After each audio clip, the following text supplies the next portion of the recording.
I love dogs.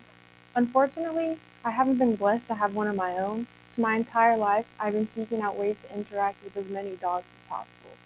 One of the most prevalent interactions I've ever had with a dog was with Mama, a female pit bull.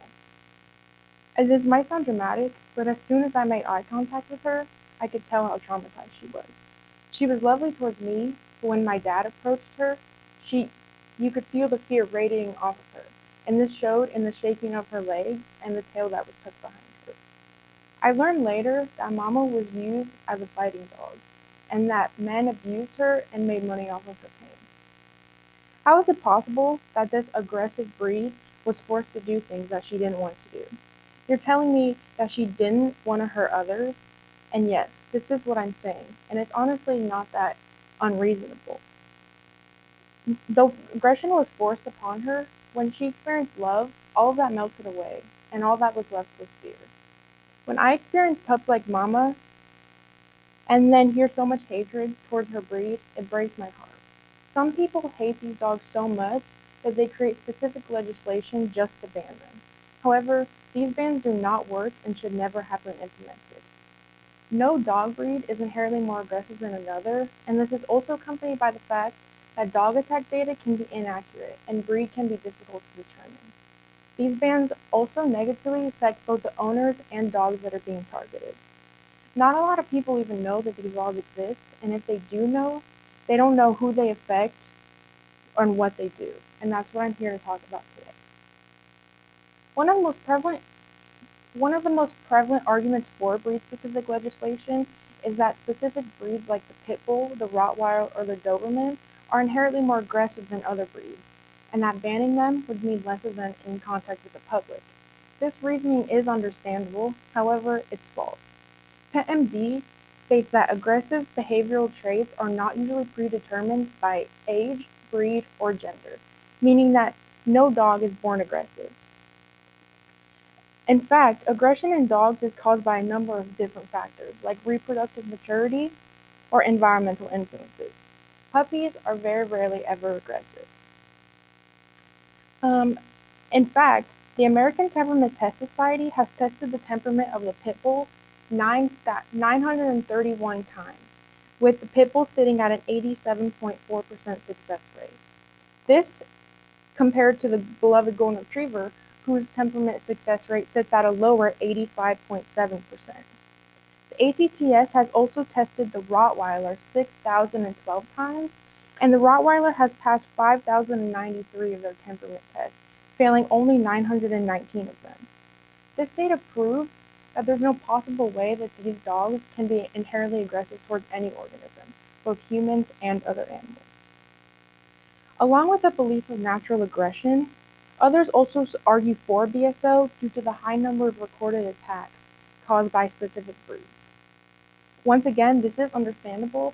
However, it's also important to understand that dog attack data can be inaccurate and also at times incomplete.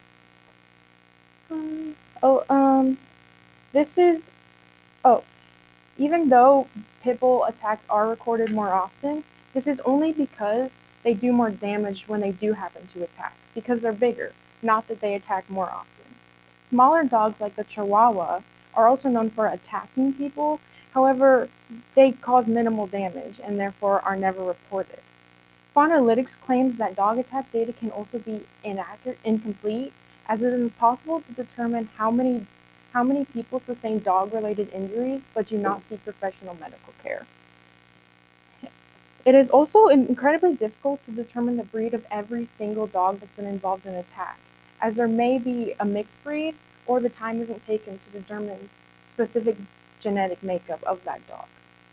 Due to these inaccuracies, dogs are killed that don't even fall under the ban, and it also creates uncertainty as to which dogs are allowed versus the ones that aren't. And though the intentions are good, BSL, unknown to those who support it, also negatively affects both the owners and dogs that are being targeted. According to the ASPCA, rather than surrendering their dogs, owners instead attempt to make them go unnoticed by limiting social interaction and outdoor time, while also foregoing important dog owner responsibilities like microchipping, essential vaccinations, or veterinary care. This decreases both the mental and physical state of these dogs. In addition, responsible dog owners who haven't owned these breeds are now forced to comply with bans and regulations, resulting in housing issues, legal fees, and even relinquishment of their animal. Instead, BSO puts innocent owners and dogs at risk and is also counterproductive to their goal of keeping the public safe. Instead of enforcing important legislation like leash laws or anti-dog fighting laws, excessive resources are redirected to enforce ultimately ineffective laws. When considering a topic like this one, it's important to remember the points that I discussed today to help you determine your opinion. Remember that no dog breed is inherently more aggressive than another, and also remember that dog attack data can be inaccurate and breed can be hard to determine. BSL also negatively affects both the dogs and owners that are being targeted.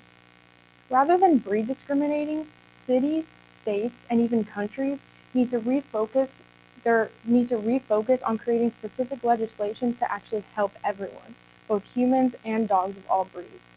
Because every dog is beautiful and every dog deserves a fair chance at life. Thank you.